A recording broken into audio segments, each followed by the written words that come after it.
Alors bonjour. Bon, comment dire, il faut pas avoir le trac, il faut se jeter à l'eau. Alors donc voilà,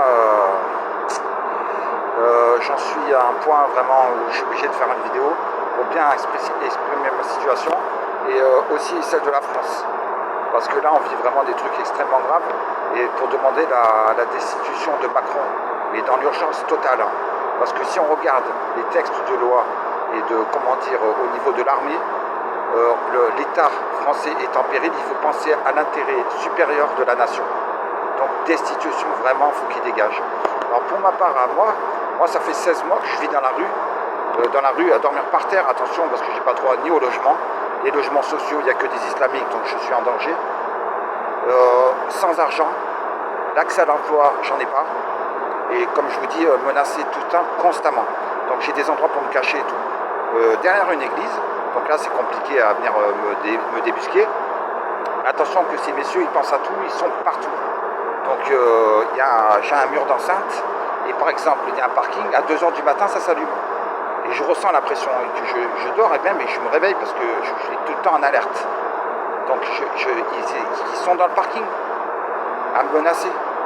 Ah, c'est juste à côté. Et après, pour venir me débusquer, bon, ils ont des médecins aussi qui sont accès à aux anesthésies. Donc ils m'anesthésient, mais après il faut transporter le corps et tout ça. Et bon, c'est quand même difficile de dire que j'aurais fait une rupture d'anévrisme dans mon campement. Et alors que je me plains tout le temps. C'est quand même compliqué pour eux. Bon, après les gens, ils essayent de me détruire, mais vraiment par tous les moyens et tout. Des fois, je parle aux gens, je dis, mais surtout à l'époque, je dis, mais au secours, je sais pas, demain je serai mort. Et les Français disent, bon courage. Et ils voient, ils sont désespérés et tout.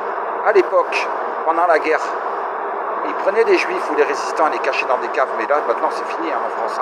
Aucune solidarité. On voit des trucs atroces. C'est pour parler de ce qui passait dans la Drôme, mais c'est une boucherie islamique. Là, c'est du halal qu'ils nous ont fait. Et on voit les gouvernements, les Mélenchon, tout ça qu'ils disent, dans les médias et tout, mais c'est vraiment de la corruption totale. Comment je fais pour tenir?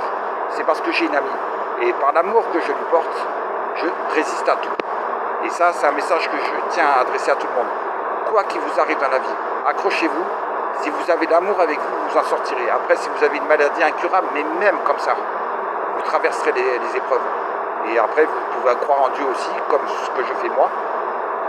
Des anecdotes, j'en ai plein. Je me balade dans des églises et tout ça s'allume, j'entends des chants et tout ça. Mais c'est pas parce que je suis Jeanne d'Arc. Non, c'est parce qu'il y a des caméras. Et le milieu catholique, moi je sais remonter les bretelles. Je dis, vous foutez de la gueule, vous prenez que des migrants dans vos trucs. Et moi, je suis menacé par des islamiques tout le temps. Donc ils bougent avec moi. Ils sont pas si cons. Voilà. Moi je dis, alors Macron, destitution. Moi c'est aux États-Unis, mais comme ça, il finirait comme Kennedy. Bon, après j'en ai plein des vidéos. Vous avez qu'à demander à ma copine, si elle est gentille, elle vous les donnera. Ciao. Et à bientôt. Attention, je vous attends les cocos.